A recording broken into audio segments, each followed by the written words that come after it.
Welcome to another edition of the Space Force Association Space Warfighter Talks. I'm Greg Gillinger, and today I'm pleased to be joined by the National Space Intelligence Center leadership team consisting of Colonel Marcus Randall and Ms. Cheryl Richmond.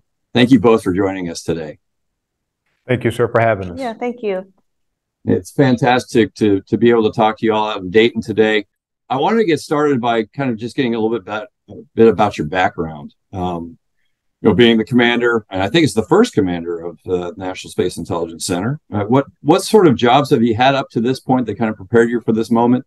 And then, Ms. Richmond, congratulations on your new appointment as the Deputy Director, I think is the correct title. Yes, thank you. For NSIC or Delta 18. Would love to know a little bit about your background as well. Colonel Randall, can you get us started, please? Yes, sir. Colonel Marcus Randall. I am a career intelligence officer. I like to say I actually came full circle.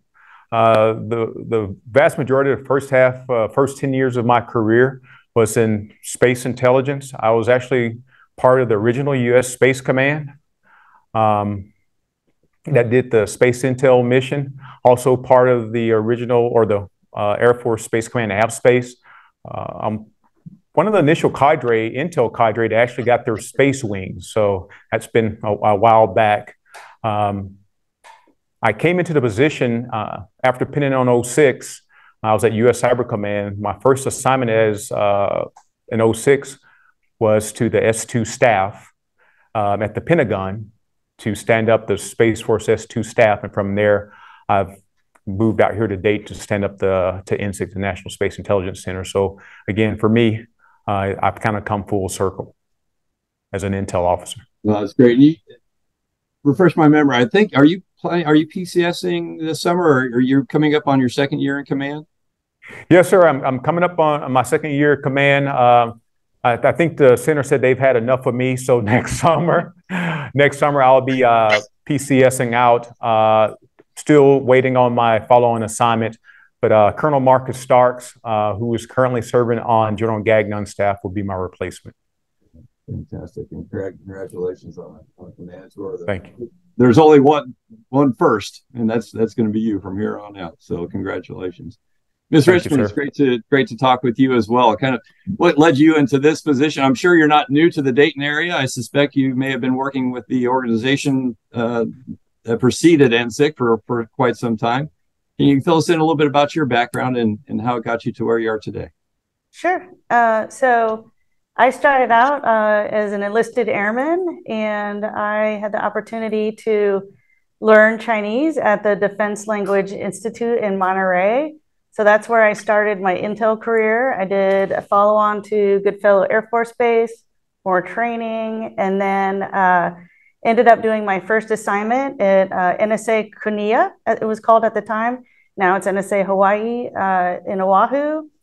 And I worked on the ops floor for NSA doing the air mission for my 3-year tour.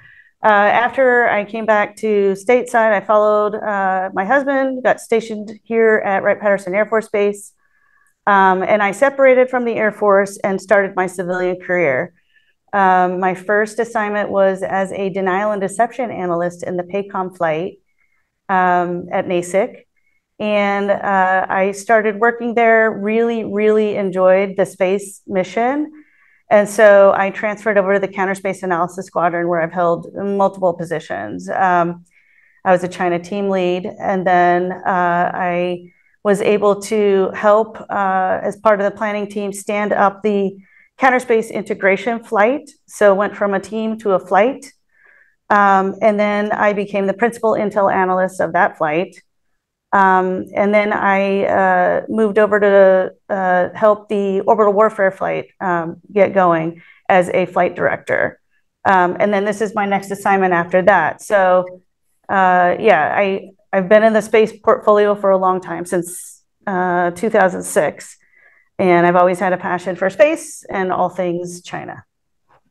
Oh, fantastic. Thank you for that brief background on your past history, and you both seem optimally trained or experienced in the realm that we're talking about here. That's fantastic to see. And I was wondering if I could get a little bit of background for some of our Space Force Association members as to, hey, what is the National Space Intelligence Center? Kind of what's your mission? What's it comprised of? Yes, sir. So Space Delta 18 National Space Intelligence Center is the Space Force's Service Intelligence Center, much like all other services have a Service Intelligence Center. In fact, we're the only Service Intelligence Center whose sole focus is space. Our mission is to provide that foundational scientific and technical intelligence required by the national policymakers, the joint warfighters, and the acquisition community to secure our nation's interest into and from space. And so we provide that deep technical expertise that's needed. I say Space Delta 18 National Space Intelligence Center because we are in fact a mission delta under Space Operations Command. We're an ISR mission delta under Space Operations Command, which means my day-to-day boss is Lieutenant General Whiting, the Space Operations Command commander. And it's through General Whiting, the center executes, or the Delta executes its service intelligence mission in support of the warfighters and the acquisitions community. We are a center, National Space Intelligence Center, under General Gagnon, the Space Force Deputy Chief of Space Operations Intelligence, in the execution of our national intelligence mission, which supports the national policymakers as well as acquisitions community from that perspective as well. We're a total force, a Guardian total workforce of about 400, 450. The reason I say total Guardian workforce is because we're about 100 or so military, about 300 civilian, and about 40 or so contractors. And I say total because we don't care what uniform we wear, what suit we wear. We are one team, one fight when it comes to the execution of our mission. And our workforce, a lot of smart people. Our workforce comprised of about 55% intel professionals, about 40 or so % of scientists and engineers, some acquisition professionals, some cyber professionals. We even have financial management professionals in background because, you know, we want to be good steward of the taxpayers' dollars as we execute our mission. So quite a diverse group of folks here. And like I said, very smart. About 50% of us have bachelor degrees, 40-some% of us have masters, and even 3% of us have PhDs. So this is where that scientific and technical expertise lies. Now, that sounds like a real powerful mix of personalities you have running around in one building. I assume you're all in one building, or at least on one base.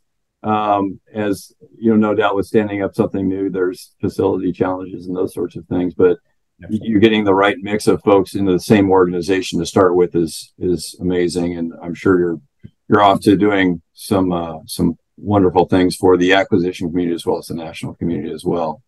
Now, Ms. Richmond, can you talk about some of the benefits of, right? So NSIC is fairly new, or less than 2 years old now. Why did we stand up the National Space Intelligence Center? We previously had NASIC. What are the benefits for having a center that's dedicated strictly to the space domain? So now that we've established a new service arm, that we decided that was necessary to stand up the United States Space Force. You know, having that warfighter culture, it's necessary that we provide the intelligence to the service. So it was necessary for the Space Force to have their own foundational SNTI center dedicated to intelligence for space. Now that we consider space as a warfighting domain and not just a support function, the way we've thought of it in the past, where space is used to provide services to all of the other, you know, the Army and the naval missions and all of that, we also need to be concerned about ISR for space so that we can provide our customers what they need to execute joint operations that include in space. So it is great that we are co-located at Wright Patterson Air Force Base with NASIC. Obviously, I started out with NASIC, and we have that support and that infrastructure, you know, that enabled us to be able to stand up a new service and a new intelligence center. But yeah, that's why I think that we need a separate organization that's dedicated to that, so that we can focus on space to enable, that joint, those joint operations. Great, thank you. And just a follow-up question to both of you. Having done some space intel in the past as well, it was always a struggle with the active duty members, or even some of the reservists and guardsmen that we worked with, that they would be showing up into their first space assignment. Now you have folks that are rolling into the NSIC that have had perhaps other space assignments and some space background to match your own. Are you seeing some benefits to that as well? I think that would be, getting everyone starting at a higher level would be very beneficial as well. Yeah. I'm sorry, sir. Can you just repeat the question? I'm sorry. I totally apologize. Yeah, no, not at all. So I'm just wondering if you could talk a little bit about some of the benefits for people coming to NSIC that have had previous space assignments, right? Whereas in the past, right, when we were in the Air Force, you'd have people PCSing into a space unit that really were working on something completely unrelated. But now you're going to have folks rolling into their second, third, fourth assignments where they've been really able to build their specialty in the space domain. Yes, sir. Sir, I will tell you, it's definitely beneficial to have, especially when you're standing up an organization, is to have people with space experience to come in and to help stand up an organization. That way, to your point, we're not starting from scratch. We understand obviously we understand space intel, but we also understand how the Space Force works, how it's organized, how it's structured, what's its philosophy, its culture. And so it helps us develop that as we come in and build an organization. Yeah, absolutely. And having professionals in the organization that have that experience, that operational experience, really allows us to tailor our information to the space warfighter, to the customer, because they understand those needs. And an example of that is we even have space operators that are working alongside analysts doing intelligence missions for that reason, because they have flown satellites, they have that experience, they understand what is needed, so that we can better tailor that information for their uses. Fantastic. And I think that just adds to that strong mix of personnel that you alluded to previously. And now it's not just a diversity of background, but you've got a diversity of experience and a depth of experience that I think is only possible with the creation of the Space Force and the reinstitution of U.S. Space Command. So thank you for following up on that. I did want to ask, for those folks out there that, think they may want to be in your positions at some point, what does a typical day look like for you all? And how do you guys divide the labor up between, what are you covering down on, Colonel Randall versus Miss Richmond, and what does a day in the life of the command team at the National Space Intelligence Center look like these days? Well, sir, for me, it's easy. I come in and hand all the hard problems over to them and let them do it. Especially Miss Richmond, now that she's in the seat. No, I will tell you, there is never a dull day. Every day is exciting. Every day is new. It comes with its own challenges, as you can imagine, standing up the center, but even more so, it comes with its own successes in standing up the center. Typically, my day is when I come in, I'll dedicate about an hour or so to, I call read time. This is my time to go through the intelligence reporting, to go through the briefings that we as an enterprise, both as a space intelligence enterprise, but also an IC, are providing to the senior leaderships, just so I'm keeping track of what's going on. That's also a time in which, as you know, there are tasks and policies and documents that I have to read as well, just with the normal being part of the enterprise or running the center. That's kind of my time just to go through those things. And then after that, obviously, you can imagine it becomes a series of meetings and VTCs based on what's happening that day or throughout the week. That's typically my day. Like I said, every day is a new day, so it's hard to say this is what a typical day looks like. I will tell you from a commander's perspective, my focus the organization out. It's, my higher headquarters, the SPOC, Space Force S2, and the IC partners, and how our organization support and help them execute their missions. With being a SPOC Delta and in a Service Intel Center, I look largely to Miss Richmond and the staff to focus on the down and inward execution of the mission and taking care of the people. Again, from mission execution to resources, and even for me, particularly for Miss Richmond, is her being a senior civilian, how do we take care of the workforce?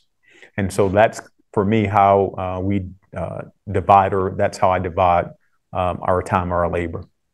So, yeah, so for me, similar to Colonel Randall, I am an intel analyst at heart. So I read reporting when I come in because I'm just very still attached to that line analyst role that I was a long time ago, and I love it. But I see one of my main roles, or the main role, is advising the commander on the day-to-day and decision making and policies and that sort of thing. And taking care of people is paramount to that. It's something I'm passionate about. It's something that I spent the last 4 years doing as a flight director of the orbital warfare flight. And that's just really making sure that we are putting in place all of the development that we need for our people, the training, giving them opportunities to broaden, to gain more experience. And also, for me, removing any barriers that are getting in their way so that they can execute the mission and be successful in their roles. So that is a main component of what I'm responsible for. I've also taken on a role as, in part of my portfolio, as the M&S. I'm responsible for the M&S portfolio. So a lot of that is, looking across the center and realizing how we can pivot to digital, how we can make our analysts' lives easier by automating functions, by getting new tools for them to use, and how do we build models for our customers, for ourselves? How do we store those? How do we make them accessible to our customers? That is also a big part of my portfolio. But in terms of the day-to-day, it's a lot of meetings, at least so far. And when you say M&S, assume you're referring to modeling and simulation for those that... Yes, I'm sorry, modeling and simulation, and all of the sort of aspects in terms of digital transformation. That's something I'm very passionate about. So I will be working a lot of those issues with our S9 in terms of making sure that we are cognizant of the fact that we are part of a digital service and that we are making those changes that we need to do to really realize that goal. Great, thank you both. So we mentioned that NSIC is relatively young. The Space Force itself is also relatively young. We're coming up on the 4th birthday here in just a couple of weeks. And there's been a lot of changes there as well. Right? General Saltzman, the Chief of Space Operations, recently revamped the mission statement, I thought, in a very eloquent way. And he's written and talked about competitive endurance for the last, well, since he arrived in the seat, honestly, and probably even before then. And he's laid out 3 tenets, really, right? So avoid operational surprise, deny first mover advantage, and present and prepare space superior options for the joint force. Now, how does NSIC fit into those 3 lines of effort? As I understand, 3 lines of effort, or 3 objectives as defined by the Chief of Space Operations. Yes, sir. So, sir, one of the things that remained constant between General Raymond and General Saltzman was having a space warfighting mindset. We're a space warfighting culture. And I will tell you, from our perspective, we contribute heavily to that. Understanding the space environment, understanding the space threats, not only characterizing our adversary's capability, but then being able to characterize their action and intent is critical to competitive endurance. When you mention avoiding operational surprise, as that strategic, as that ISR mission Delta that takes that foundational strategic look, our charge is to look that 5, 10, 20 plus years out to determine what are the adversaries doing, what are they developing, what are they planning to do, and how do they plan to employ those capabilities. We, as Secretary Kendall and the senior leadership says, China, China, China, Russia, which is our focus, China, China, China, Russia. What I impart upon the Lobos, we're the Del 18 Lobos, my pack is that we also have to pay attention to the rest of the world. Now, we have to be prepared for what I call that space 9/11, that if or when something happens, we're going to be the first place that people are going to come and ask, okay, what just happened? Think about this. October the 6th, nobody was looking at Israel or Hamas. Since October the 7th, we've been China, China, China, and some Russia, but since October the 7th, we've been asked about Israel and Hamas. So we have to pay attention also of what's happening in the rest of the world. With regards to deny first mover advantage, likewise, understanding adversary capabilities, intent, and actions, we have to be able to relate to our national policy makers and joint warfighters and even our acquisition community. Here's our understanding of the adversary capabilities, their perceptions, what they're planning to do.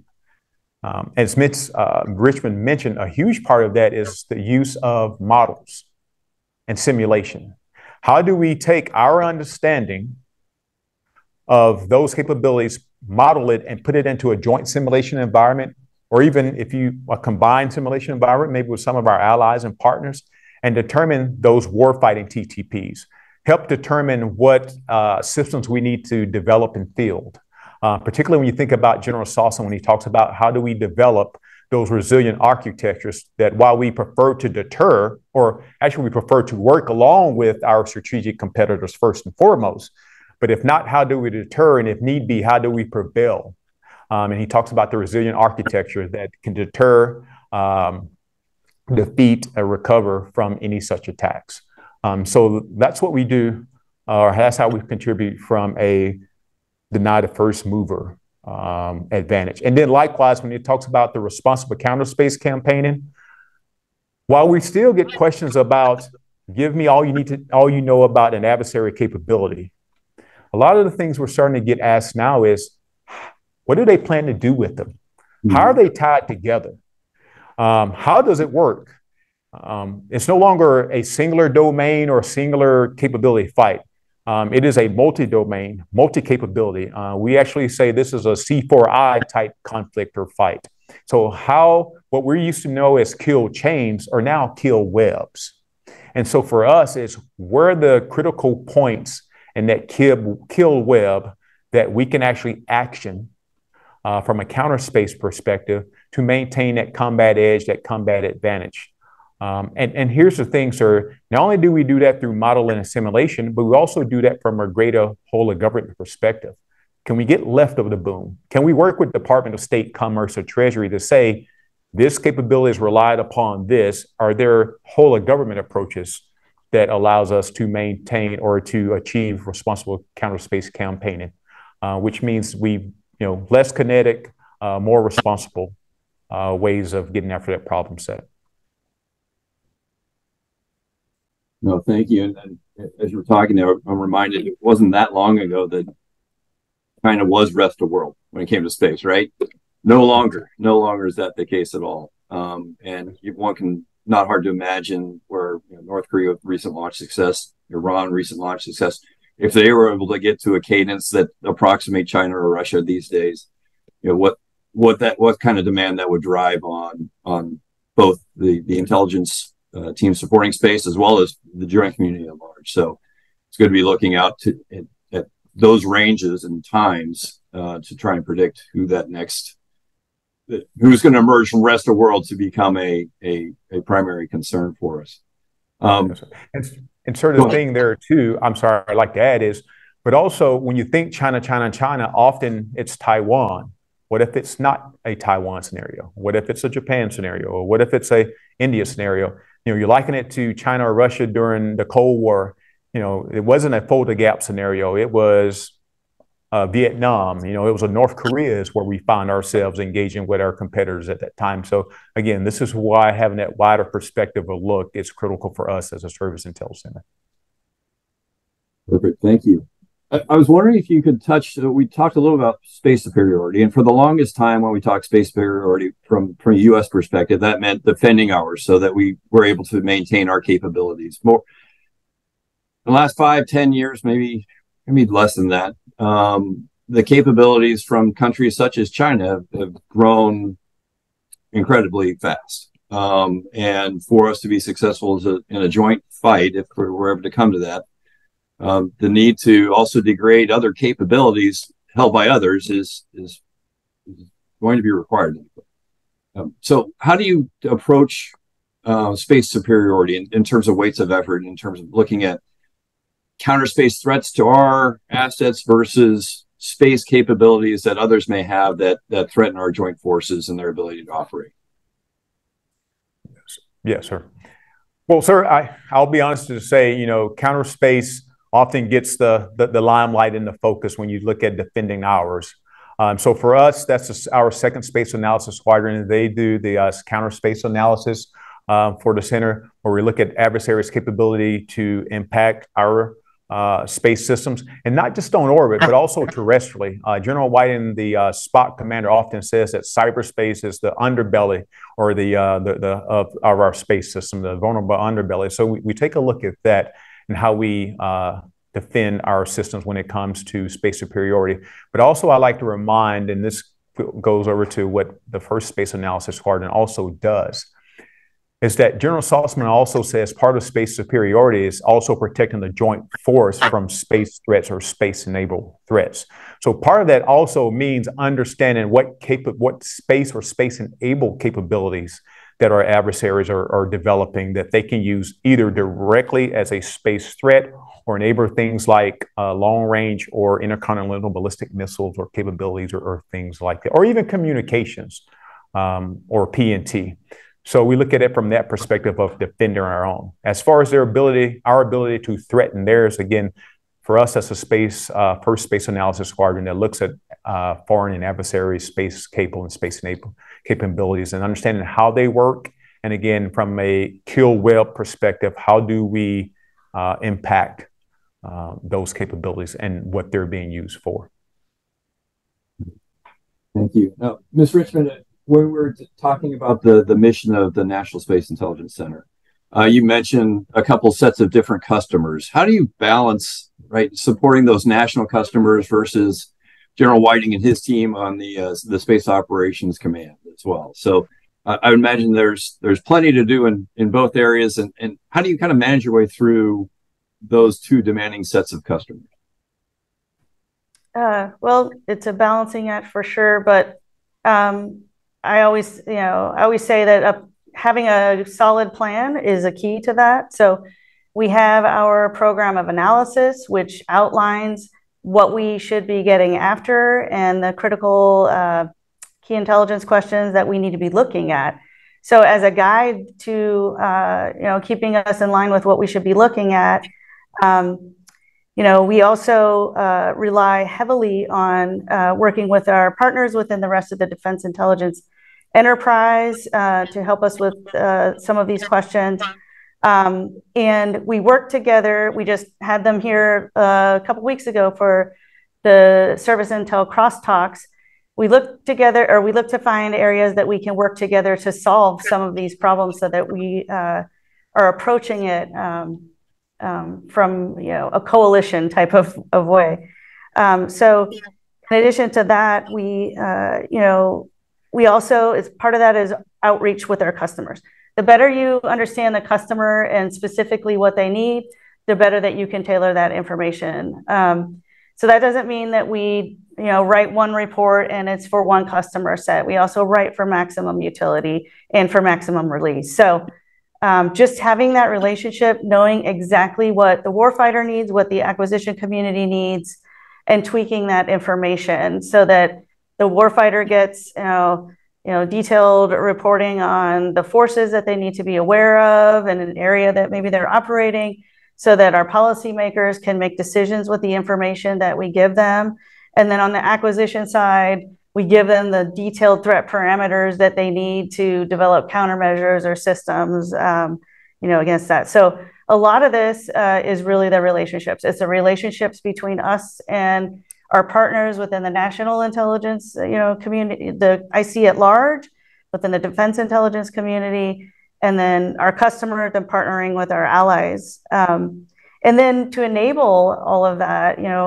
that's balancing those priorities across all of those customers is a lot.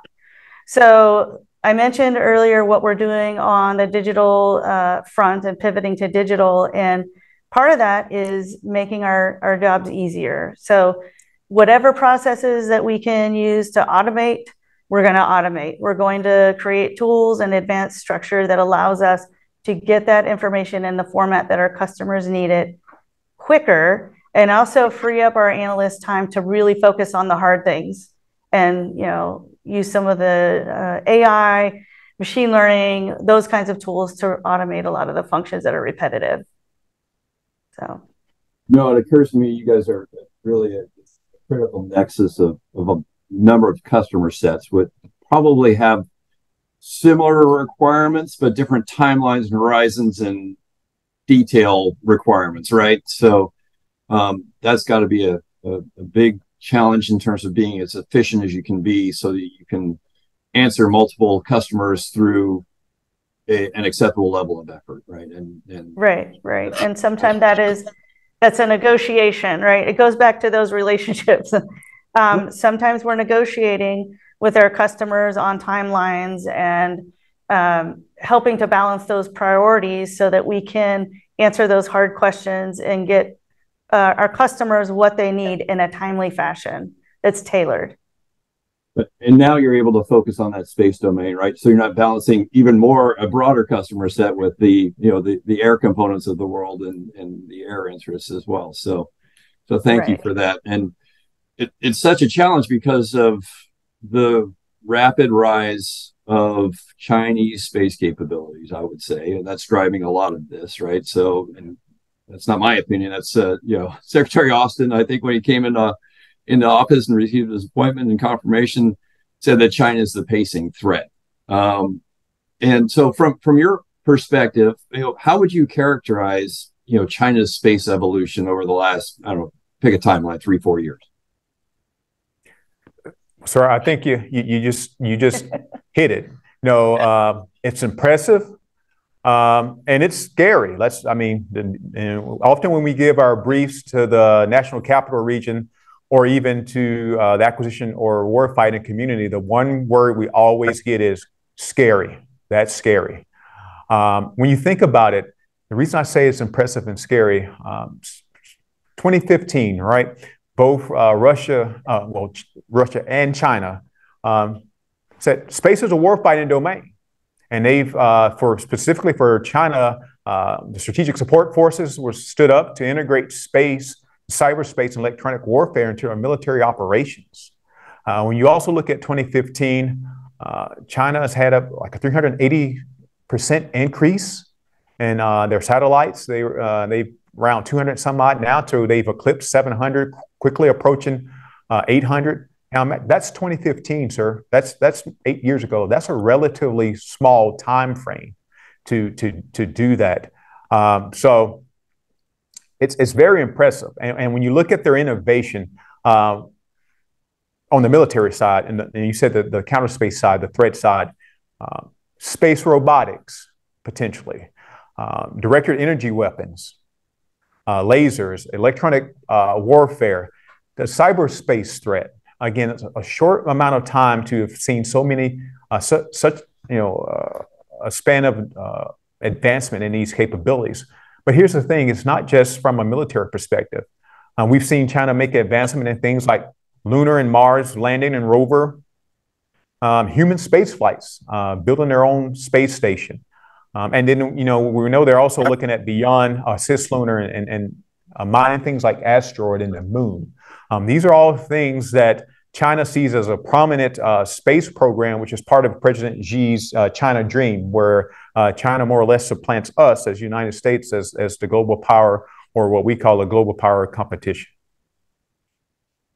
No, it's great. It's not great, but that's a great summation of a lot of the we see in the open press as well, which is the unique capabilities going in orbit that they're talking somewhat openly about, that could have significant commercial and military benefits for them. And you hit a little bit on their commercial capabilities, and right, so they've been fielding Chinese corporations with Chinese state support have fielded a fairly impressive GLIN imagery constellation, right? So you're talking about sub-meter resolution from a commercial imagery side of things.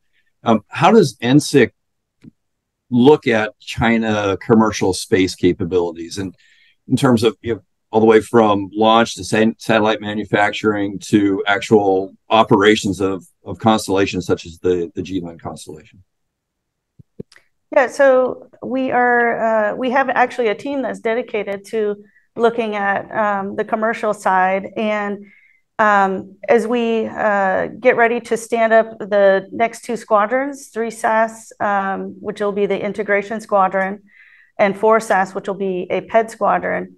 3 SAS in particular has a responsibility for integration of all of that information. So integration of all of the threat information, doctrine at the operational level, strategy, intent, all of those things, and really putting that together and putting that kill web picture together. But they also are looking at the commercial side as well. So we're standing up a commercial team, and we are also looking at standing up a global competition flight. And so the importance of that is that we're not just, taking the regional part out of it and calling it global competition allows us to focus on things like commercial, also partnerships, exporting and things like that between different countries. Where are they getting components that they can't indigenously develop themselves? How are those things getting from point A to point B so that they can integrate them into systems? And then more than that, we're also looking at the research and development and acquisition, understanding how the process that they go through to acquire these things. And so that helps us be able to really identify. We talked about really getting left of launch. If we can identify where things are in the development process, we can get further left of launch by looking at all of those things, and integrating the commercial aspect into that is very important because, as you mentioned, everyone is relying on what commercial can supply and how it will augment their current capabilities. And so that's going to be a big focal area going forward. And I really think that, again, pulling us out of the, just a China-Russia thing and saying global competitions allows us to get at those very unique problem sets. Well, that's fantastic. I'm happy to hear that you've got organizations that are being dedicated really to looking at really it's dedicated to integration and looking at where those things come together. Because I think that's really the benefit of where space and the joint fight come together, right? And the lines between commercial and state-owned and run, and right, with some nations it's fairly blurry, perhaps even with our own, right? So it's critical to take that broad look at those developments, and I'm happy to. It's great to hear that we're going to have an organization that wakes up every morning thinking about those sorts of things. We've talked a little bit about China, right? And they are clearly the pacing threat as defined by our national leadership. Russia hasn't gone away, and North Korea recently launched first successful satellites. I think that's their first successful satellite, which we think is up and operating, or at least they're claiming it's up and operating. And then you also had some Iranian successes in the not too distant past as well. How does NSIC juggle, right, in terms of level of effort, right? You're briefing Congress and the president on China, but I'm sure there's questions that come up on Russia and some of these other rising capabilities as well. Who's the next China, that sort of thing. So what does that look like from an NSIC leadership perspective in terms of your weight of effort for these different competitors, I'll call them? Yes, sir. And sir, I'll toss in there, don't forget the Indians also shot down satellite as well, all right? So to your, sir? And had a lunar lander, right? And yes, sir, exactly. Space launch so from a China-Russia perspective and rest of the world perspective, I would say if I had to try to quantify it, it was maybe 50% China, 25% Russia, 25% rest of the world. Obviously understanding why, but I will tell you with the Russia-Ukraine conflict, we've definitely been paying attention to Russia. I will tell you, out of that conflict, if nothing more, it has highlighted the importance of space, particularly commercial space, and the impact that commercial space, going back to the previous conversation, has had or can have in a conflict, and how even Russia realizes that has the advantage that has provided the Ukrainians. So to be able to look at that from a perspective of analysis and focus has been really beneficial. I will tell you from an expertise perspective, we have analysts, obviously, that are focused regionally, China, Russia, or regionally. But for us, we also have analysts who are focused on capabilities. So they may be an expert in such capability, X satellite type, X system type. And to have that ability, but to lift and shift it to a country provides great agility to flex to the different demands that may come in, to the point of operational surprise. If we get an operational surprise, how can we lift and shift that expertise? So that's kind of part of our way of we're able to do that. The other part is what Miss Richmond mentioned was, as I mentioned earlier, China, a 380% increase in satellites. We're not going to get a 380% increase in capacity or capability. So for us, the way we keep track of that, or to keep up with that pace and challenge, is going to digital intel, automation, leveraging artificial intelligence and machine learning that can do some of those menial tasks, for lack of a better term, that our analysts do when it comes to like data mining or just data sorting. How can we leverage those capabilities to do that for us so that our analysts can use their no-kidding brain power towards the hard analytic problems that our nation give us?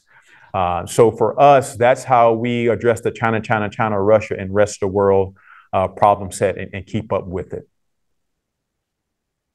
Fantastic, thank you. You mentioned 380% increase in space order battle for China, and certainly our manpower levels aren't going up at that rate, and we need to be as efficient as possible. One way that we're getting more efficient or building capacity is through adding allies and partners. We're also dealing with some, I'll say it, antiquated security classification guidance. I know I talked to Dr. John Pluma a couple of weeks ago, and they're working to change that as quickly as they can, but it's a hard problem. You're probably dealing with that on a fairly regular basis. Are there any allies or partners that are part of NSIC, or how does NSIC support that broader national objective to increase our partnerships beyond our own borders, so that we can increase our capacity with not just through the U.S. capabilities, but bring in UK, Australia, Germany, France, whoever happens to be, to add to our capabilities? Does NSIC have a role in that, and how are you trying to bring in our allies and partners and work with them? Yes, sir. Sir, if I remember correctly, at AFA, General Saltzman mentioned something to the fact of, we can't always buy our way out of everything. We can't always build our way out of everything, but we can partner our way out of things, right? And so for us, that's the same mantra. That's our same approach. For us, our allies and our partners, and I say partners from not just from a nation state or a country, but also commercial and civil partners, right? We work with. One of the things for us is leveraging expertise and capability, right? Our partners have expertise. They have capabilities that we can potentially leverage to help us do our analysis. Likewise, in some of our engagement with our partners, the same threats there are to our systems are the same threats to their systems. So they were looking at us from an information sharing perspective to understand the threat environment. It was interesting. We participated in Shriver War Game 2023. Over 350 participants, military, government, civilian, commercial. I think 7 partner nations were there. And to your point, it was amazing. It was amazing to see that interaction. It was amazing to see what each of us brought to the fight. It was amazing to see some of the challenges that we all had. It was amazing to see the challenges that we had individually that collectively we had solutions to just by leveraging partnerships. You mentioned information sharing. That was one of the things that was always raised, right? Is how do we share information? Which I will tell you, that was a big effort for General Raymond. That's also a big effort for General Saltzman is, hey, we have to be able to release information to our partners because we no longer fight United States versus whomever. It's always a combined or a coalition fight. So we have to be able to work and share with our partners both capabilities and expertise, which includes writing for sharing. Yeah, I would just add the first Shriver War Game that I participated in was a 5i war game, and my second was also 5i. But over time, now we've got more partners. We're doing 7, 8. So to see that progress in such a short time is really, I think, it's really great, and it really shows how far we've come. And every time we hold those exercises, we learn something new. Right. We share that information with our partners. And back to what you said about writing for release, or not writing for release, but sharing information. I firmly believe that we need to hold ourselves and each other accountable for that. Right. There's a accountability component to it so that we're intentionally making sure that our partners can have that information and that we're sharing. Because the reality is we can't do this. We can't do this without leveraging our partners, our foreign partners, even academia, right?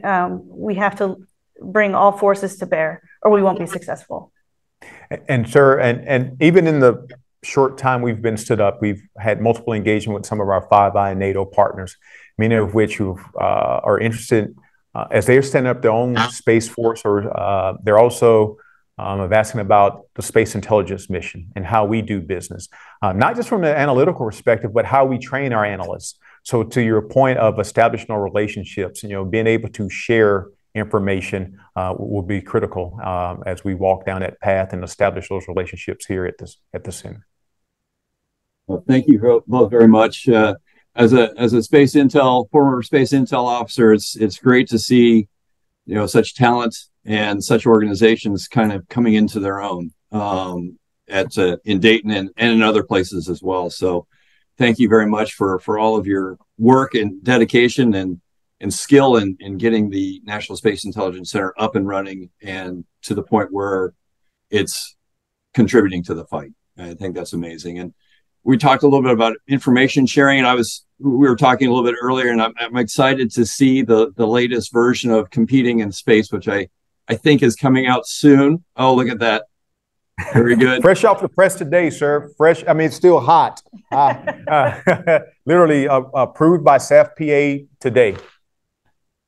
Well, perfect. And I don't know if you have 20, 30 seconds to kind of explain what is Competing in Space for those of us that haven't seen it in a few years, and what can we expect and how can we get it? Yes, sir. I'll actually have, speaking of the space power competition, I'll actually have a few copies of these with me in Orlando, Space Power Conference, in Orlando next week. But what it is it's an unclassified assessment of the space environment when it looks at our foreign space system, our adversaries, everything from space and counterspace systems to things like lunar, cislunar, and beyond. So it's our assessment working with NASIC, the National Air and Space Intelligence Center. It's a combined product which we have published looking at the space domain.